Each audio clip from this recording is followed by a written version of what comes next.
స్ఫూర్తి న్యూస్ బులెటిన్ల ముందుగా హెడ్లైన్స్. భారత అభివృద్ధి ప్రయాణంలో జపాన్ కీలక పాత్ర. ప్రధాని మంత్రి నరేంద్ర మోడీ.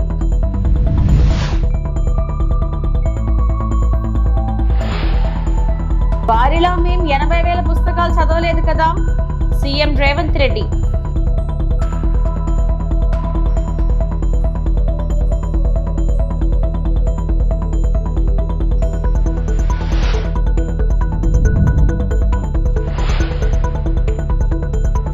కామారెడ్డి హైదరాబాద్ హైవేపై ట్రాఫిక్ జామ్, డ్రోన్ దృశ్యాలు.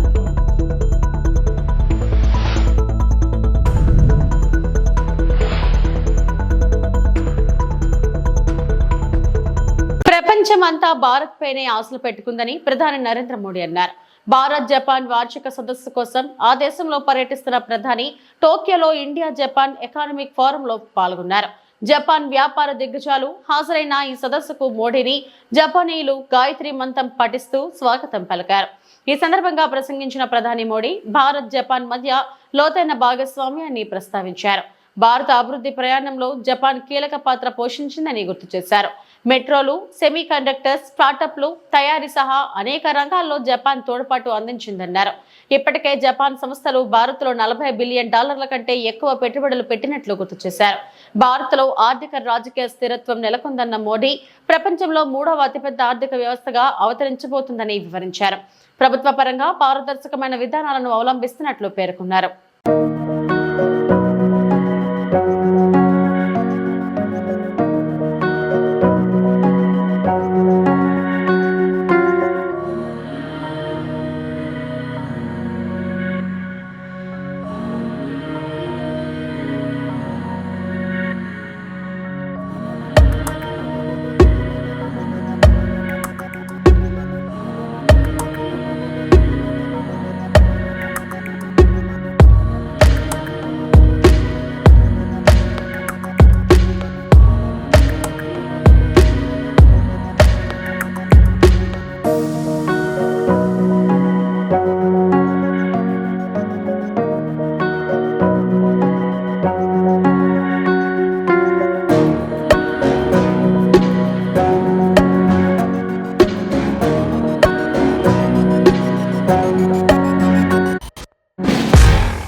గోదావరి జలాలను తెలంగాణలో ఎక్కడికి తరలించాలన్నా ఎల్లంపల్లి ప్రాజెక్టు గుండె లాంటిదని ముఖ్యమంత్రి రేవంత్ రెడ్డి అన్నారు.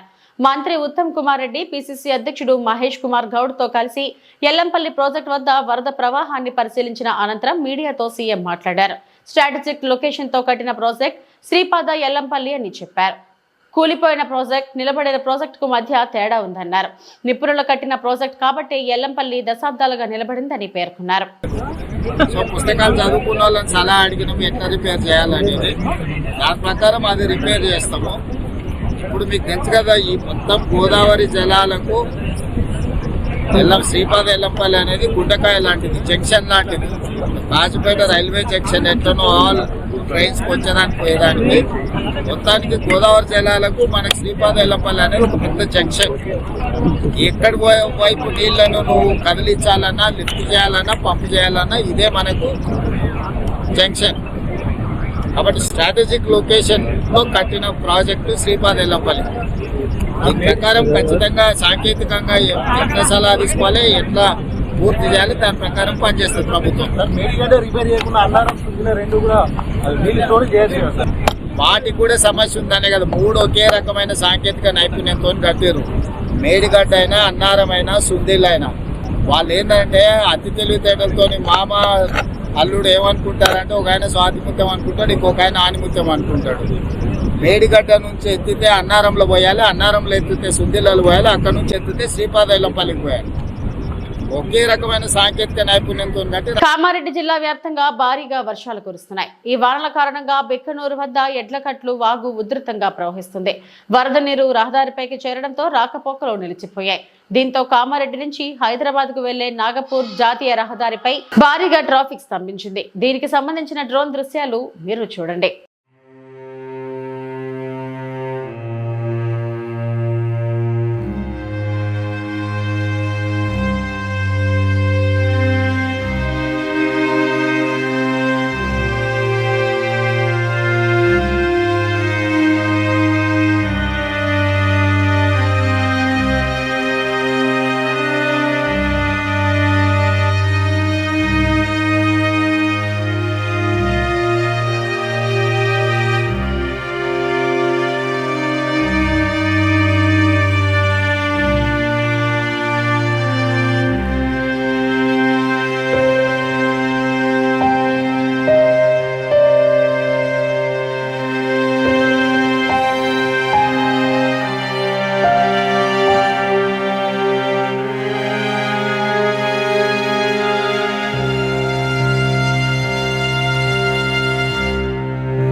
2 రోజులుగా కుండపోతుగా కురిసిన వర్షానికి కామారెడ్డి, నిజామాబాద్ జిల్లాలు అతలాకుతలమయ్యాయి. రికార్డు స్థాయి వర్షాలతో ప్రజలు అష్టకష్టాలు పడుతున్నారు. పోటెత్తిన వరద ప్రవాహానికి పలుచోట్ల చెరువులు, రోడ్లు తెగిపోయాయి. కామారెడ్డి జిల్లా గాంధారిలో 7 మెట్ల వాగు ఉధృతికి లోతట్టు ప్రాంతాలు జలమయమయ్యాయి. నిజామాబాద్ జిల్లాలోని రామడుగు ప్రాజెక్టు అలుగుపై నుంచి భారీగా వరద ప్రవహిస్తుంది. బింగల్లో కురిసిన భారీ వర్షానికి కుప్పలవాగు ఉప్పొంగడంతో ఎక్సైజ్ పోలీస్ స్టేషన్ పూర్తిగా వరదల్లో చిక్కుకుంది. మోతెవాగు వంతెనకు ఆనుకొని ఉధృతంగా ప్రవహిస్తుంది.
కేసీఆర్ ఉన్నప్పుడు ఆటో అతనికి 3000 ఇస్తే 10 బ్యాగులు తెచ్చి ఇంటి దగ్గరే వదిలేసేవాడు. 20 రోజులుగా బస్తా కోసం తిరుగుతున్నాడు.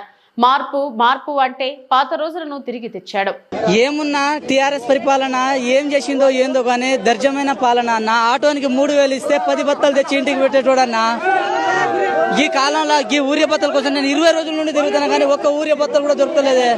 ఇగో 23వ తారీఖు అన్నా నేను టోకెన్ తెచ్చుకొని ఇప్పుడు వరకు నాకు ఊరియ బత్తలు లేదన్నా. టోకెన్ పట్టుకొని టోకెన్లు ఇచ్చిండ్రు అన్న.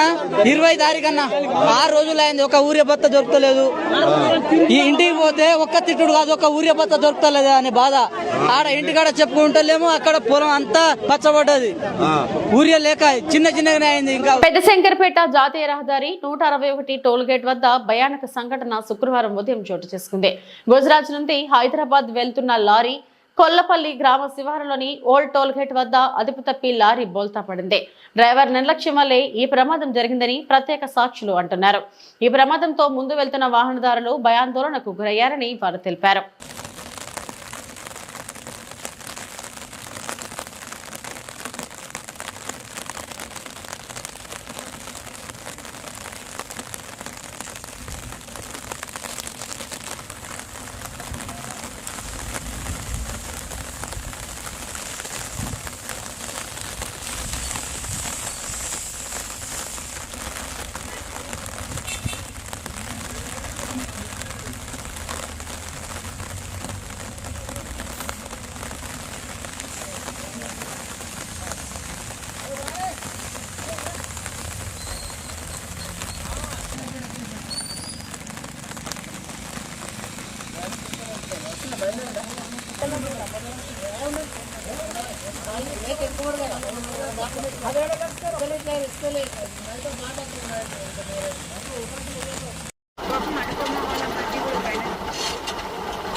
लग गए मार लगे तुम्हारे को मार किधर पैर में बताओ फिर जो ये पानी ये इधर लग गया ऐसे और पैर भी लग गए तुम बाहर नहीं आ रहे तुम ఈజ్ ఆఫ్ డూయింగ్ బిజినెస్ లో ప్రథమ స్థానంలో ఏపీ ఉందని సీఎం చంద్రబాబు ఉద్ఘాటించారు.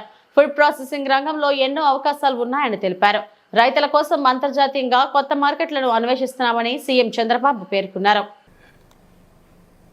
We have to recall what is happening in food processing. One of the largest industry in the world and valued at about $8 trillion. But India, as rightly mentioned, our secretary, honorable secretary, is fast moving. If you see here, $37 billion in 23, we are expecting to move $700 billion by 2030. It is only a moderate estimate. There is lot of opportunities in food processing. If you see Andhra Pradesh, we are contributing nearly 9% of food processing in India. That is $50 billion as on today. And also the strength of Andhra Pradesh, I want to impress upon you, even including food processing secretary also. India is going even today at a slow pace. Opportunities are abundant. And also, the way we are moving, it is not that speed. Fortunately, Andhra is blessed with agriculture. As on today, single state, I can claim very proudly, 35% GSTP is coming from agriculture. That is only from Andhra Pradesh, no other state. So I wanted to effectively impress upon you, come to Andhra Pradesh, do your business, lot of opportunities for all of you. రిషికొండపై Jagan mafia దందాలు చేసిందని జనసేన అధ్యక్షుడు AP deputy CM Pawan Kalyan ఆరోపించారు. Rushikonda tourism resort ను తన స్వలాభం కోసం జగన్ వాడుకున్నారని ఆయన విమర్శించారు. శుక్రవారం ఉదయం రిషికొండ టూరిజం రిసార్ట్ ను పవన్ కళ్యాణ్ సందర్శించారు. ఈ సందర్భంగా మీడియాతో పవన్ కళ్యాణ్ మాట్లాడారు. ఈ టూరిజం రిసార్ట్స్ లో 2 బ్లాకుల పేరిట 90 కోట్లు, ఒకదానికి 70 కోట్లు, మరో దానికి ఖర్చు చేశారని వివరించారు. టూరిజం రిసార్ట్ లోని 7 బ్లాకులకు గాను 4 మాత్రమే కట్టారని తెలిపారు. 454 కోట్లతో 4 బ్లాకులకు ఖర్చు చేశారని వెల్లడించారు. రిసార్ట్ లోపల పెచ్చులు ఊడిపోతున్నాయని, కొన్ని బ్లాకులు లీకేజ్ అవుతున్నాయని తెలిపారు. జగన్ నివాసం ఉండటానికి మాత్రమే రుషికొండ రిసార్ట్ కట్టారని, కానీ కూటమి ప్రభుత్వంలో దీనిని టూరిజం కింద ఎలా అభివృద్ధి చేయాలనేది ఆలోచిస్తున్నామని తెలిపారు. జనసేన శాసనసభ్యులందరితో కూర్చొని మొత్తం అన్ని పర్యవేక్షణ చూసాం. లోపల చూస్తే అంటే ప్రాబ్లం ఏముందంటే, కొత్త అది చాలా 454 కోట్లు పెట్టి కట్టారు. 69 ఎకరాలలో 7 బ్లాకులలో 7 బ్లాక్స్ 7 బ్లాక్స్ నిర్మాణానికి వాళ్ళు చేశారు. అది కూడా ఏం చేశారంటే ఎక్స్టెన్షన్ ఆఫ్ ఎగ్జిస్టింగ్ రిసార్ట్ కింద చెప్పారు. వాళ్ళు గవర్నమెంట్ జీవోలో ఏముందంటే existence, redevelopment of existence resort. That's how they have raise the bill. దాంట్లో 2 బ్లాకులే పెట్టారు.